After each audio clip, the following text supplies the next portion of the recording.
Welcome to tonight's Dharma talk. It's the first Dharma talk of this retreat. And tonight I'd like to talk about the processes involved in coming on a retreat, number one. And these processes involve a balance between what is called serenity and insight. The balance between serenity and insight aspects of meditation. And I'd also like to talk about how we can work with dukkha. Dukkha is translated as suffering, often translated as suffering, most commonly translated as suffering, but to be realistic, is probably better understood as unsatisfactoriness. And so I'd like to talk about how we work with dukkha when it arises, and also knowing what gets in the road of our practice. I'll mention this a little bit tonight, and also I'll mention a little bit tomorrow, but there are hindrances, and if you've done any meditation, you'll become aware of the hindrances. So I want to mention those. And I'd also like to go over the basics of, actually with what gets in the road, the hindrances, I'll also mention the factors that help us wake up. These will only be mentions tonight, the hindrances and the factors. These factors are called the 7 factors of awakening, they're kind of like the opposite team to the hindrances. They work towards helping us wake up. And also, of course, I'll be going over the basics of the Buddha's Four Noble Truths and Eightfold Path.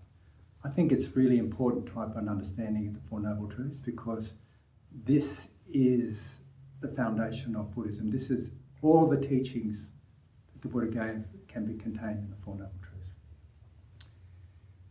And of course, during this retreat, we'll study and train in at least the first 8 steps of the 16 steps of mindfulness and breathing, as outlined in the Anapanasati Sutta, or the Mindfulness and Breathing Discourse. And this is it's such a wonderful practice. I didn't realize it fully until just probably about 5 or 6 years ago. But I'd been practicing various steps along this practice, various steps for years and years and years. Like sometimes I go on a retreat and just practice one step and so on and so forth. But it wasn't until I really studied the Mindfulness and Breathing Sutta did I realize this is actually a combination of many of those practices put together. And it is profound. It's a way of waking up completely. It's a path to awakening. I won't be talking about the whole 16 steps, as I mentioned earlier. That would take a little bit longer.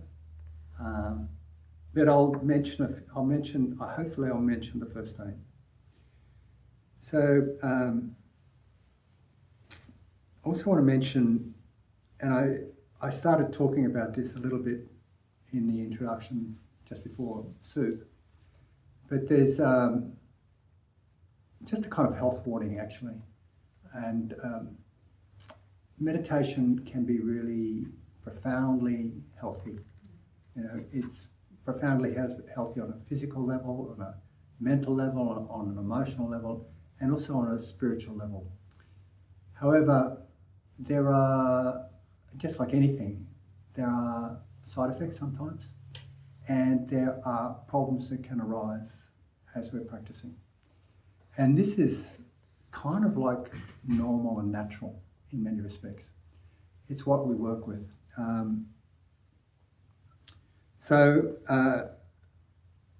For some people, and I almost did this in the introduction coming here now exercise, where I asked you to be aware of your breathing. The clinical psychologist, I've worked with a lot of people with different conditions, and something I noticed pretty early on in the piece, that if someone had a history of panic, and even some people without a history of panic, like myself, is an example, when you ask people to be mindful of their breathing, it sort of triggers a kind of over self-consciousness, and they're going to get caught up in it. And I remember when I first started meditating in 1975 or something like that, I found mindfulness of breathing quite tricky. It'd feel like really cramped, and I'd feel uncomfortable, and it was kind of like I was focusing too much on my breathing, and it felt like I was trying to control it and all the rest of it. So I just want to mention that sometimes different things can trigger us. Sometimes mindfulness of breathing can trigger us because it reminds us of something else.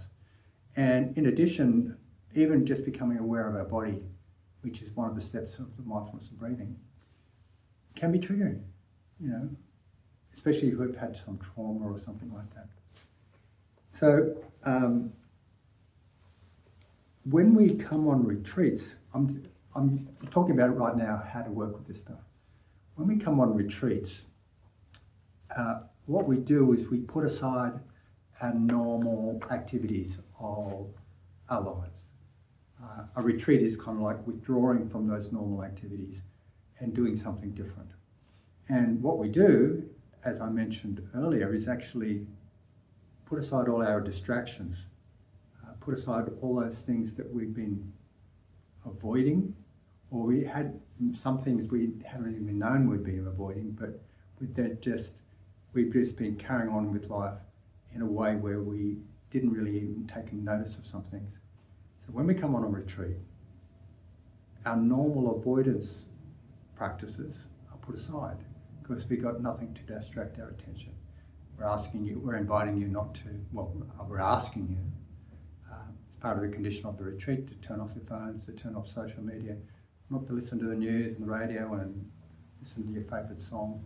We've asked you not to bring novels so you can get distracted in really wonderful stories sometimes. And when all those things that we normally avoid, we're not avoiding them, things start to come up. Things start to rise up. And this is actually part of the process. This is actually part of the practice. This is, dare I say, a good thing. It's like, I've often used an analogy of meditation as like a muddy pond that's been stirred up with our activities, and we lose our precious jewels in this muddy pond.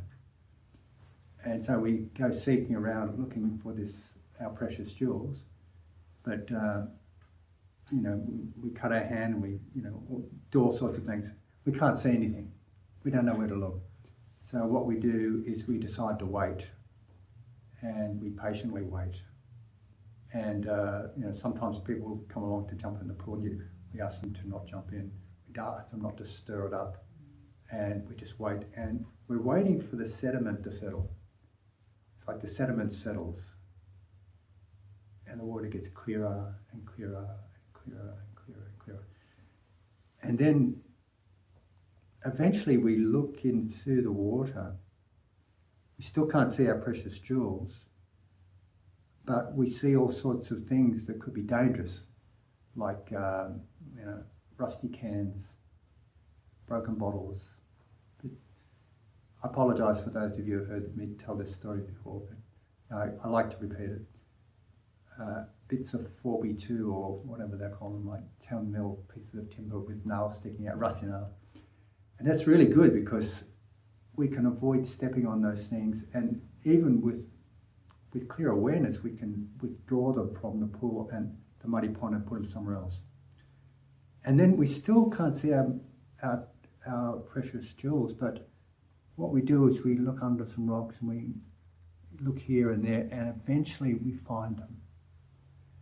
I think this is a really good analogy for meditation, because what it does, what it shows you is that sometimes this process of stopping, stilling, just coming on a retreat and not doing the things we usually avoid, restraining from distracting our attention all the time, and rather focusing on our own our mind and our patterns and our behaviours, it uncovers what was what was already there. But the benefit of this is that we can put it out of harm's way.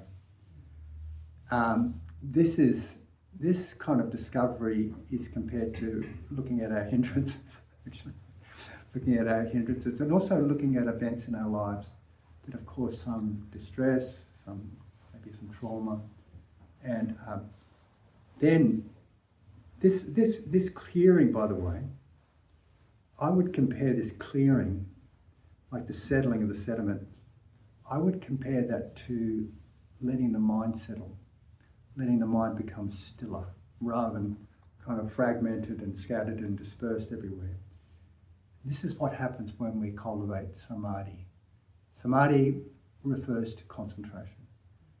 Concentration in samadhi literally refers to, if you break down the syllables of that term, it literally refers to gathering in attention, bringing it into one's in and placing it in one spot.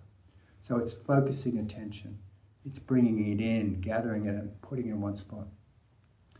So when we do that, it's naturally calming our fragmented mind, our dispersed attention, all the rest of it becomes settled. And we see clearly, literally and figuratively. We see clearly what's going on. And we see difficult stuff. We see stuff that we'd rather avoid seeing. So I'm just giving you a bit of a warning. I mean, it's kind of a health warning. But the good news is that in the seeing of it, in the understanding of this stuff, we see the deeper causes of our suffering.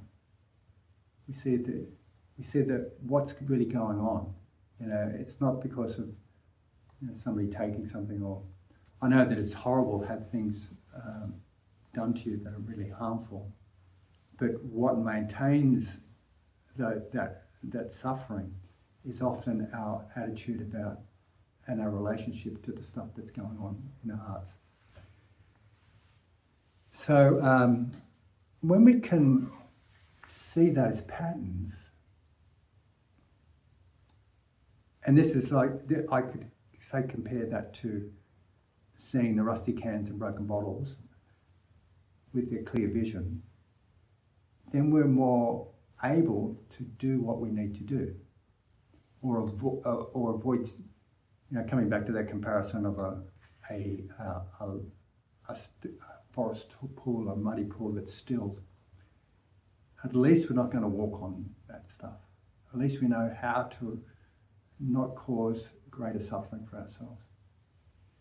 And that seeing is called insight. It's seeing into the way things are.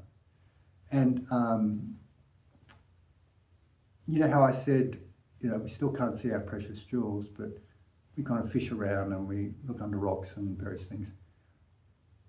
I would call that looking around equivalent to what's called inquiry or investigation. And what happens is when we're seeing clearly and we ramp it up a bit, like we investigate with that seeing clearly, we start to see the way things actually are. And we find our precious jewels, our awakened qualities, our good qualities, our wholesome qualities. So this process is what happens when we meditate. And I'm just giving you fair warning here that when we start to stop, things will come up. So when things come up, it is actually part of the process. It's actually part of the realization of the Four Truths. And if you can celebrate and rejoice in that, fantastic. But if you find it becoming overwhelming, and it doesn't become a good opportunity, if you're becoming overwhelmed with it, then you're just kind of feeding into it. So the response here is that I suggest that you work with the difficult stuff that comes up, as long as it's within your window of tolerance. Window of tolerance is, in psychological terms, it's about, having a suitable exposure, like being able to experience difficult circumstances in a way where they're helpful for you. And if you're out of your window of tolerance, they become so overwhelming that it becomes like re-traumatizing, or it just fuels into that part of suffering. So it's important to know your own window of tolerance. It's important to know your own window of tolerance when you're working with this stuff. And if you find, you're out of your window of tolerance and it's overwhelming, I suggest you do things. And then you can do what we talked about before, that exercise, name, feel, soften, soothe, and allow. But also you might want to kind of distract yourself a little bit, go and have a cup of tea, go on for a walk, do something. Obviously don't turn on the radio and listen to your favourite song or anything like that. But something that's within the confines of this retreat. And if it's really difficult for you, please don't hesitate to come and talk to me. I usually say other people because I usually have a couple of people on this retreat. But I think that you're pretty safe to talk to. You could talk to the manager. I haven't asked her about this, but come and talk to me, and we can have an individual meeting if you want. So we can talk about it. So the reason I'm saying this is that I don't want you to kind of battle on, even though it's kind of within with the idea that it's within the practice. I want you to work with this. I invite you to work with this skillfully, with a lot of compassion. Okay, so with mindfulness of breathing, what you could do, and what I've said to people, is being able to shift your attention. Say if you're getting caught up in something here, and it's going to feel internalized. Open your eyes. Look out the window. I know in the day these windows the blinds will be away. Look out the window, or if you're walking, look at a tree. Watch the way the tree moves in the wind. You're actually attending to what's called wind element or air element movement, but it's externally. You're actually practicing external mindfulness here. You're looking at the wind. Or listen to the sounds of the birds. Put your attention outside this, where everything seems to be going on here, core in your body. And another thing we can access is our own internal social support system. Now you would think, well, what does that mean? Well, it's really important to have a sense of connection. And I can talk about all sorts of different psychological places where we have connection as a primary point of support. But in this case, on this retreat, we have an abundance of a sense of connection with the 4 Brahma Viharas, with the 4 divine abodes. And these divine abodes are metta, or loving kindness, or warm benevolence, compassion, appreciative joy, and equanimity. And we would be practicing these practices every day.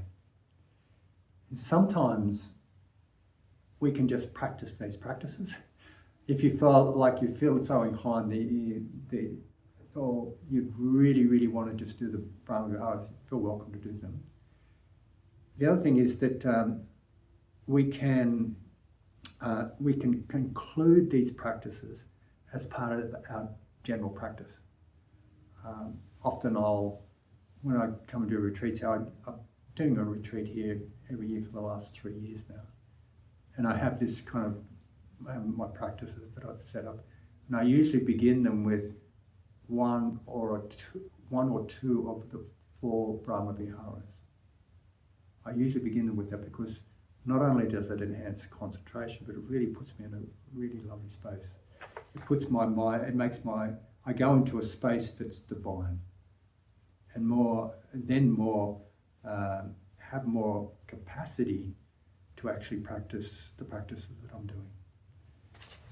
And they help us feel like we're connected. So I'm encouraging you to use these practices in a helpful way. And I'm also continuing with that warning about staying within your window of tolerance. Be really, really compassionate with yourselves.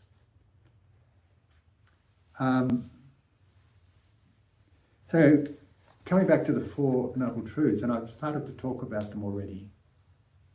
Some of you may have noticed this. The Four Noble Truths are the basis of the teachings of the Buddha, and all the teachings are contained with them. Essentially, they are the reality of dukkha, the reality of unsatisfactoriness. There's a whole thing about this. Because all conditioned phenomena is impermanent, it's not able to satisfy because it changes. I'm talking about conditioned phenomena, things that arise and pass away, things that change. So it's not able to, those conditioned things cannot bring enduring happiness. That's just the nature. So this first truth there's a broad spectrum. And when I used to chant this, I can't remember the Pali for it, but I can remember the English of it. It goes something like this. It goes, birth, aging, sickness, death is dukkha. Pain, grief, lamentation, and despair is dukkha. Not getting what you want, getting what you don't want, and being parted from that which is dear to you is dukkha. In fact, clinging to 5 groups of experience that we normally call ourselves as lasting, solid, and enduring, and an enduring entity is intrinsically dukkha. So I hope I haven't disappointed everyone, but actually I think I've covered the whole span of possibilities. You think about it, basically, I've seen these kind of jokes about it. The reality of dukkha is that shit happens, basically. It's true. And you guys are here because you're experiencing some dukkha. I'm here because I experience some sort of dukkha, and also I want to help people have freedom from dukkha. So that's a reality. It's a reality of life, that there is a cause of dukkha. And this is like we're losing our precious jewels in a muddy pool. And there's a process with this. And in the first discourse of the Buddha, called the Turning of the Wheel of Dharma, the Buddha spoke to 5 ascetics. And at first they didn't want to listen to him. They thought he had gone the wayward side, he'd gone the road of hedonism, because he was indulging in, well, he wasn't indulging in anything actually, because he wasn't being, he'd given up the mortification practices. Anyway, he told them, he said, look, I've really discovered the truth. I know what I'm talking about. And they said, oh, no. And he said, have I ever, in all the time that I've known you, have I ever told you something that was not true? They said, no, you never told them this truth. So listen to me, what I'm telling you is the truth. And he outlined the 4 truths, the 4 noble truths. And he outlined them in a particular sequence. And the first of the sequence was dukkha, the reality of dukkha. And he also outlined them not quite as tasks, but as processes. And the first one was dukkha. This is the reality of life. The reality of life is that there is dukkha. But the process involved here is that if you turn towards dukkha and you look closely into it and you understand it, it's courageous. It takes courage to turn towards dukkha. And in fact, that's called right energy or right effort. Courageously turning towards dukkha in a way where you're working with it within your window of tolerance. What happens is you see deeply into it, you understand it, and you start to see the second noble truth clearly. The second noble truth is that there are causes of dukkha. There is an origin of dukkha. And I'll give you 10 Dharma talks on the origins of dukkha, but I'll just summarize it right now. Basically, the origins of dukkha isn't from the outside, it's internal. It's patterns of greed, ignorance, and hatred. Or in other words, grasping and clinging and craving after pleasant experiences with greed, rejection, condemnation, and craving to push away unpleasant experience, which is hatred or aversion, and ignorance, which is otherwise known as delusion, and otherwise known as not knowing, not seeing clearly the reality of this life, the reality that we often construct an ego and cling to it as an identity, and we get really head up when people insult us, and so many things. The reality of life as being impermanent.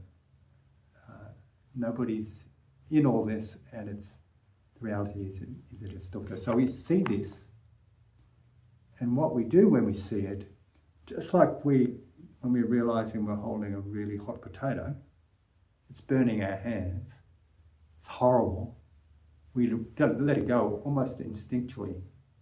When we realize that greed, ignorance, and hatred, or sometimes one of the key features is craving. Craving is the cause of it all. Well, it's not all of it. Craving leads to clinging, leads to becoming, leads to birth, aging, sickness, death, ignorance. I'm just talking about dependent arising here, which is the principle behind the way things arise and also how they cease. But when we can see clearly that clinging or craving and grasping and all this is at the root of our suffering, we let it go. And that leads to the third truth. At a noble level, it is called nibbana. It is freedom from dukkha. And I like to think about it relatively too. I sometimes call it, it's called by some scholars this as well. It's the third noble truth. It's also the third ennobling truth. Now, I'll clarify what I mean by that in a moment. Noble means that we have the ultimate experience, or we realize nibbana at an ultimate level. We realize that if we can let go of craving completely, let go of grasping and clinging completely, then we have complete freedom. We realize it, we see it clearly. Now, ennobling means that we might have a kind of relative freedom. We have a relative freedom. And you could say here, to the extent that we let go, to that extent we have freedom. So to the extent, I'd like to quote the famous, he wouldn't like to think he was famous, but the renowned and respected Achan Chah, who would have been called also Luang Por Chah. Achan means teacher, Luang Por means great uncle or great grandfather or something like that.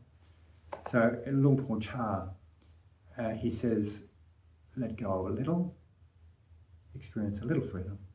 Let go some more, experience some more freedom. Let go completely, experience complete freedom. So that's the task of the second truth. You realize clinging and you release it. And what happens with the third noble truth is a task about this, and it's to actually recognize it, to see it, to apprehend it, to realize it. And then what happens from there is we also see the way. This is ironic because you think, the way to freedom should come before, and it does, but it's kind of like, it's situated here because I think it refers to the Noble Eightfold Path, but it also refers to how we live freedom. It's a living process, and we live it with right view, right intention, right speech, right action, right livelihood, right effort, right mindfulness, and right concentration. And these are three groups. These are ethics, meditation, and wisdom. Right view, right intention refers to wisdom. Right speech, right action, right livelihood refers to the ethics component, or you could say the moral component of it, but I like to think of ethics. And then right energy, right mindfulness, and right concentration refers to the meditative component. And I'm doing a circle because it's like a wheel. It's like a wheel with 8 spokes, and each spoke adds to this kind of rolling of the wheel. And if you take one spoke out, it gets lopsided and it doesn't roll smoothly. So they're equally important in the process of waking up. In this Eightfold Path, it's not a linear thing. It's a contextual, circular thing. And it's like it rolls towards liberation. The more you practice, the more you roll towards liberation. The interesting thing is that, when we wake up, we live this path, and we live it with right ethics, with wisdom, and we live it with meditation, basically, living it. So, that brings us to meditation. And meditation, the term for meditation in Pali is bhavana. It's called bhavana. That's a Pali term for it. It really means, it translates as bringing into being or cultivating. So when we think about that part of the path that relates to meditation, it involves energy. And I mentioned just earlier, it's this kind of courageous energy, courageous effort to face up to things. Sometimes it is courageous. It takes courage. Effort, mindfulness, which there's so many ways we can describe mindfulness, but I would like to describe it kind of pretty simply the way Analayo describes it. Venerable Analayo, he describes it as soft, awake presence. That's a really lovely way of thinking about it, like presence, being aware here. Another way I really like to describe mindfulness is from Bhikkhu Bodhi, who describes it as remembering to attend to immediate experience with care and discernment. So there's the immediacy of it. We're attending to the reality of now, because this is the only time there is, and we're attending to it with care and discernment. Care and discernment, I mean, what he's talking about here is awareness, but within a context. Awareness as mindfulness can never be practiced by itself. It needs to be within a context, and the context here is the Eightfold Path.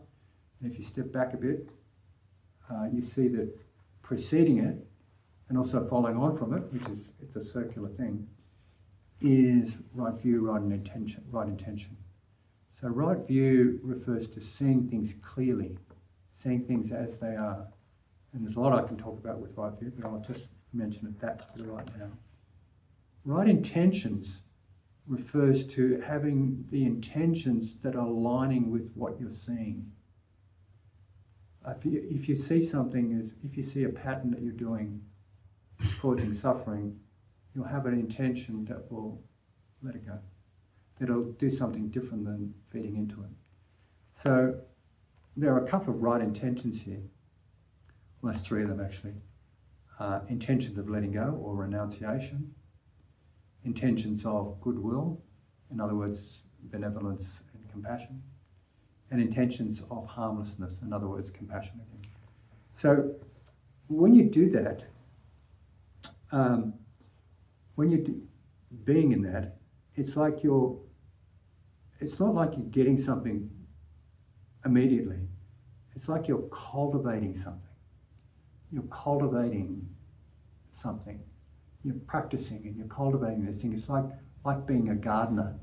You don't suddenly get a tree the way you want it, but you nourish the tree, you water it, you make sure it gets enough sunshine and you nourish it. And that's what we're doing with meditation. We're kind of cultivating this. So there are two types of meditation which I mentioned earlier, and they are shamatha or serenity and insight. They're two aspects. They're not two types. They're two aspects. Often meditations are grouped into these two aspects. Serenity is about creating that clarity of mind, and it emphasizes concentration. And insight is about seeing clearly, and it emphasizes inquiry. So what we do with meditation is we cultivate serenity and or insight. Sometimes we cultivate serenity by itself, and then we use that clarity of mind to investigate into experience. And sometimes we just do insight by itself, and we don't necessarily cultivate consciously serenity. And sometimes we weave these two together in that they're called a co-joined approach, where we're cultivating both of them together. And I like to think that my practice is this cultivating both together. And mindfulness of breathing is an example of serenity and insight co-joined. They're kind of working together. So I'm aware that people are very, very tired. I imagine you're all tired, yeah? Are you awake enough to hear that? Just. Okay, I imagine you're very tired, so I could go on for hours and hours, but I'll kind of cut to the chase a little bit. So I think mindfulness is really helpful in many ways.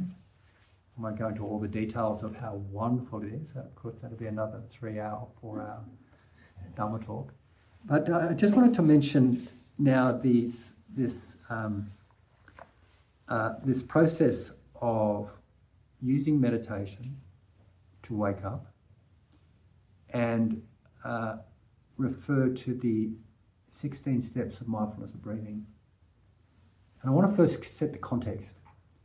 The Buddha was on a retreat with lots of people. He said 500 more, but they say 500 when they refer to lots and lots and lots of people, lots and lots of monastics. They're on this monastery, and they've been meditating. On this meditation. It was actually where was it? It was the Queen's Special Park or something like that. The Queen at the time Special Park. She'd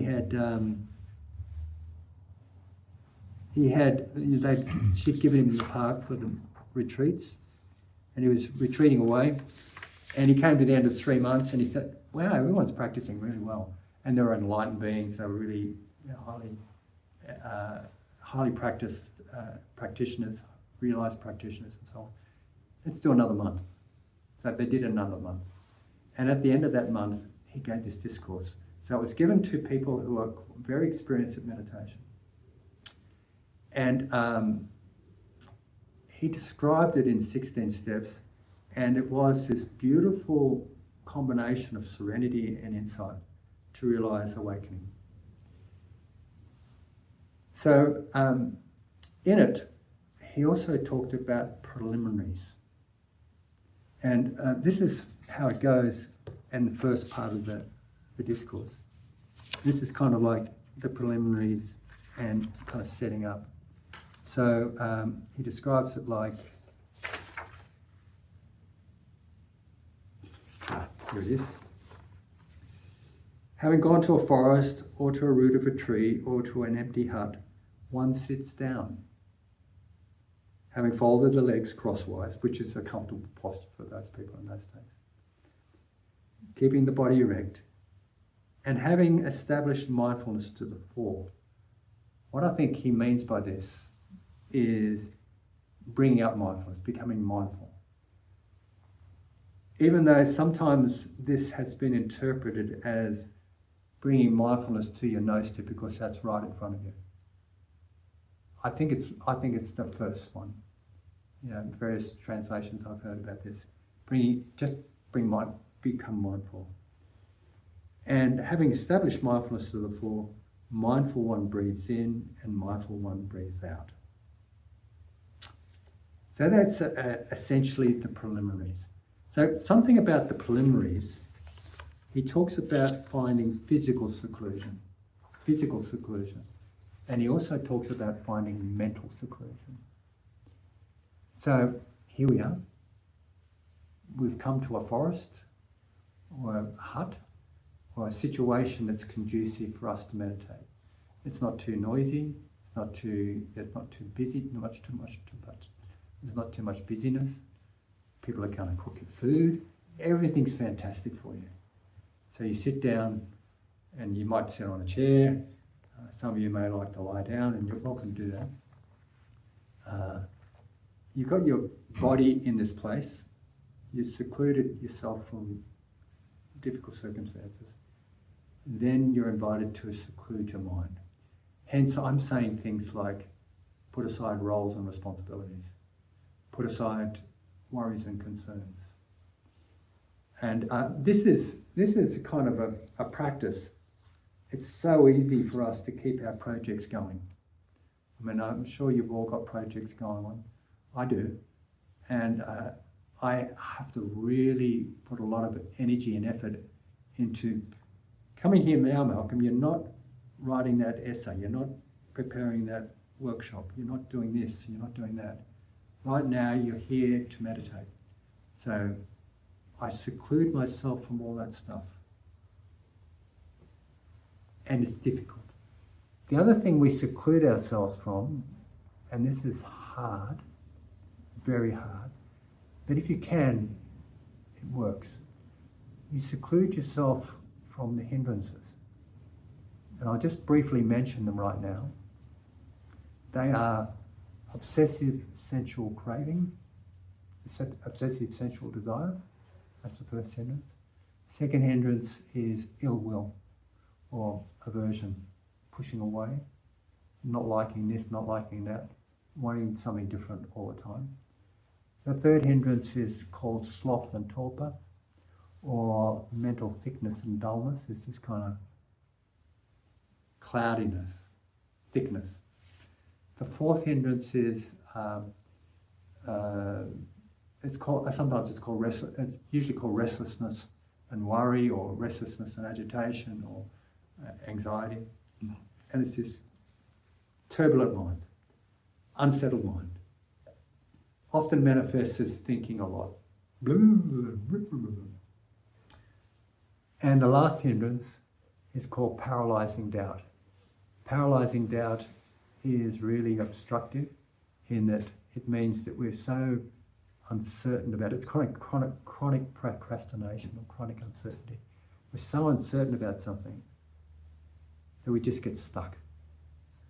It's been compared to a person at the fork of a road not knowing which road to take, so they don't do anything. They just stay stuck and paralysed.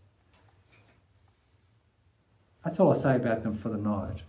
But when we become familiar with them, if we can just see them, that's a step in the way of putting them aside. Mindfulness is the best way of dealing with these hindrances. There's also particular strategies for the particular hindrances. But the reason I'm saying it is that sometimes I'll invite you to put aside the hindrances as best you can. And when you do, you experience a very beautiful joy. Different joys for each of the hindrances, and I'll talk about them another night. So I think I've probably spoken enough. You're almost off to sleep, some of you. I hope it's been helpful for you. And I'll be talking about this practice as we move through the retreat. So thank you for your attention, and let's have a bit of quietude, and we can have some discussion and questions and insights.